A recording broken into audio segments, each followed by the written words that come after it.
रीवा में बिजली विभाग में कार्यरत मीटर रीडर आउटसोर्स अस्थायी कर्मचारियों को 8 माह पूर्व ब्लैक लिस्ट कर दिया गया था, जिसको लेकर कर्मचारी मुख्य प्रबंधक एवं मुख्य अभियंता का विगत 8 महीनों से चक्कर लगा रहे थे।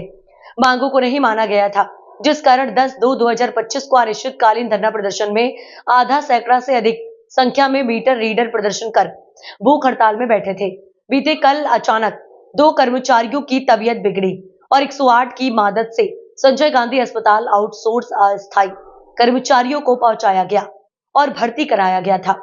आज अगस्त क्रांति मंच संयोजक कुंज बिहारी तिवारी ने आउटसोर्स अस्थायी कर्मचारी रीवा ने मांगों को जायज बताया है और जिम्मेदारों से मुख्य प्रबंधक से मांग की और कहा है कि मांगों पर सहानुभूति बताते हुए विचार कर आउटसोर्स अस्थायी कर्मचारियों को वापस काम पर रखा जाए।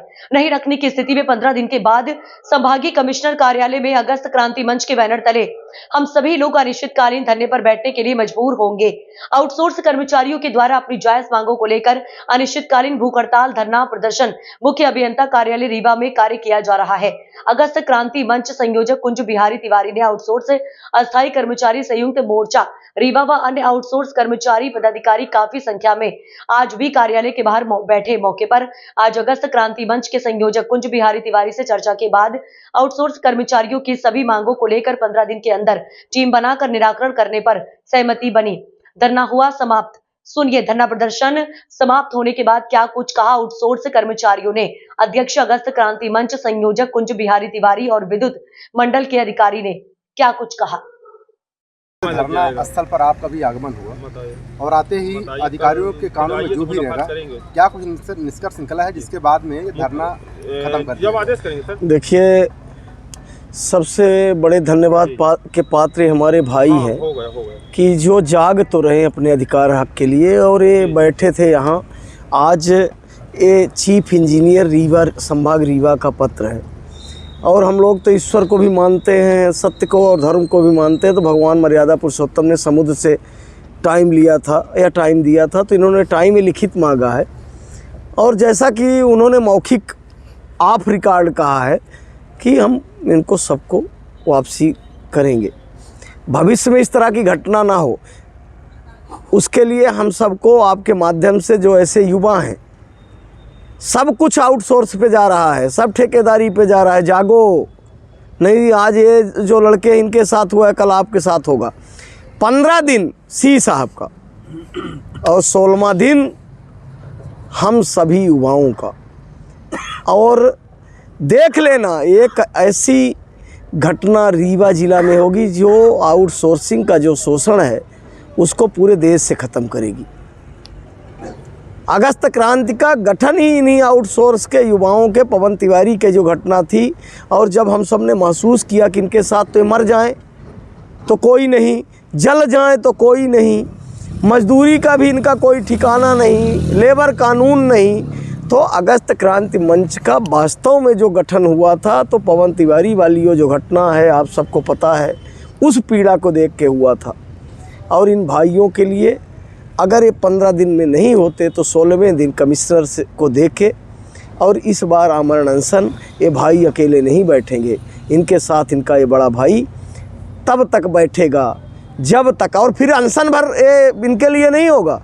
जो इस विभाग में गोरख धंधा चल रहा है, जो इस विभाग में दलाली प्रथा चल रही है, जो लूट चल रही है, वो सबका फिर उसमें ये नहीं होगा कि फिर बहाली फिर आर पार की होगी। क्योंकि आप देख रहे हैं कि ये जो हम सबकी लड़ाई इतनी आसान नहीं है, एक बहुत बड़ा गिरोह है और हर विभाग में वो गिरोह घुसा हुआ है। आप हॉस्पिटल में देखिए जो आउटसोर्स के लड़के हैं उनके साथ शोषण, बिजली विभाग में शोषण, कार्यालयों में जो कंप्यूटर ऑपरेटर हैं उनके साथ लूट। तो सारा विभाग आउटसोर्स के नाम पे जा रहा है और उससे लड़ने के लिए सबको एक साथ संगठित होके और पूरे जगह एक साथ, ये नहीं कि रीवा में हुआ तो मऊगंज वाला नहीं, मऊगंज में है तो रीवा वाला नहीं।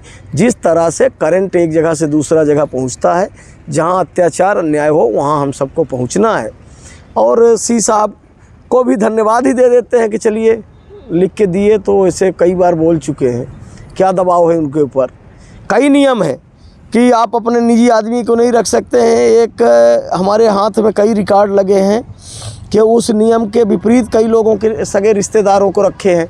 जैसा कि अभी एक जानकारी आई है कि बाप को हटा दिए, बेटे को एंट्री कर लिया और बेटे के नाम पर बाप नौकरी कर रहा है। भगवान न करे जो ऐसे लोग नौकरी कर रहे हैं उनसे मेरा निवेदन है कि अगर आपको कुछ हो गया तो नौकरी तो बेटे की चल रही है कागज़ में और ड्यूटी आप जाते हो, अगर मर गए तो 1 रुपये उसका फ़ायदा नहीं मिलेगा। तो आपसे भी निवेदन है कि इस तरह का आप रिस्क मत लीजिए और इन भाइयों को साथ दीजिए। और मीडिया के साथियों का भी धन्यवाद, ऐसे मीडिया के साथी जो इस क्रांति के साथ हैं, जो सत्य के साथ हैं और जो निरंतर जो इनका धर्म है मीडिया का वो कर रहे हैं, उसके लिए उनके भी हम आभारी हैं। आप सबको जय हिंद, जय अगस्त क्रांति, जय भारत। आप लोग ये आउटसोर्स कर्मचारी आपके साथी सब धरने में बैठे हैं, क्या मांगे हैं, कितने दिनों से बैठे हैं? मांगे तो बहुत सारी हैं, लेकिन सबसे बड़ी बात ये है कि जो मीटर रीडर हमारे कार्य कर रहे थे उनको ब्लैक लिस्ट कर दिया गया। कोई भी मतलब रीवा ज़िले के अंतर्गत ग्रामीण हो या शहर हो, कहीं भी मीटर है नहीं। मीटर जब नहीं है तो हमारे मीटर रीडरों को बोला जाता है जेई और एई द्वारा कि आप मीटर रीडिंग डालिए। काहे कि वो रीडिंग डाल देंगे या घर की रीडिंग पढ़ के डालें या डाल दिए रीडिंग, वही आज ब्लैक लिस्ट करके। और सबसे बड़ा करप्शन, शोषण काहे का है? पैसे का। यहाँ सबसे बड़ी दलाली चलती है। दलाली 60,000 रुपये आप दीजिए, आपको नौकरी मिल जाती है। दूसरे भाई जो 10 साल से नौकरी कर रहा है उसको हटा दिए। तो हमारा यही कहना है हमारे आपके चैनल के माध्यम से कि जितने भी हमारे आउटसोर्स भाई इस चैनल देखेंगे तो कम से कम वो एक हों और सब एकजुट होकर लड़ाई लड़ें अगस्त क्रांति के साथ, और आउटसोर्स बिंद आउटसोर्स के साथ सब आएँ और सबका हमारा सहयोग करें। एक हम लोग अच्छी जीत हासिल करेंगे। हो सकता है कि हम लोगों के लिए कुछ अच्छा विषय हो। आज हमारे आदरणीय कुंज बिहारी भैया आए, हमको बहुत अच्छा लगा। ये लड़ाई हम 5 साल हो गया कुंज भैया के साथ हम लोग लड़ाई लड़े थे, और वही लड़ाई फिर हम लोग लड़ेंगे, एक होंगे। और कम से कम नहीं तो 5,000 लड़के अपने इकट्ठा होकर एक मंच तैयार होगा और वो कमिश्नरी कार्यालय के साथ जैसे भैया बताएं वहाँ हम लोग बैठेंगे। अगर ये लिखित आश्वासन कुछ नहीं दे रहे तो लगभग कितने लोग हैं ये लोग जिनको अभी हटा दिया? ये 55 की लिस्ट पे हैं, लेकिन हमारे अंदाज से 600 मीटर रीडर निकाले गए हैं जिसमें करप्शन पैसा हुआ है। मात्र 5 डिवीज़न अपने यहाँ शहर संभाग से आते हैं, जिसमें आपके मनीगांवा, मऊगंज, त्योंथर और ये हनुमना जितने मतलब आ रहे हैं, उसमें से पूरा जेई, एई और डी ये इनके रिश्तेदार नौकरी कर रहे हैं। हमारे पास पूरी लिस्ट है। हमको प्रोटोकॉल मिलेगा, हम आपको लिस्ट दे देंगे तो मेरा मर्डर भी हो सकता है, इसलिए मैं लिस्ट नहीं दूंगा। हमारा प्रोटोकॉल दीजिए, हम पूरी लिस्ट रखेंगे। जब हमारे पास कोई व्यवस्था होगी, एक चार की गार्ड रहेगी, तब हम इनके ऊपर प्रूफ और कुछ घोषणा कर सकते हैं। नहीं तो हम कुछ प्रूफ नहीं देंगे, हम रखे हुए हैं, देंगे। जिस दिन हमारे कुंज बिहारी भैया आदेश करेंगे वो लिस्ट भी हम निकाल के देंगे, लेकिन प्रोटोकॉल होना बहुत ज़रूरी है।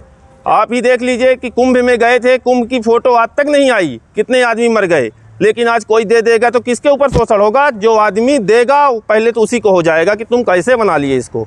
तो मैं आपके चैनल के माध्यम से पहले अपने आउटसोर्स भाइयों से आग्रह कर रहा हूं कि सब एक हों और इसी लड़ाई को आगे बढ़वाएं। क्या नाम आपका? मुकेश पांडे। आउटसोर्स जो मीटर रीडर लगातार धरना पर थे, क्या कुछ निष्कर्ष निकला है और क्या कुछ मांगे अभी भी इन लोग की भी है?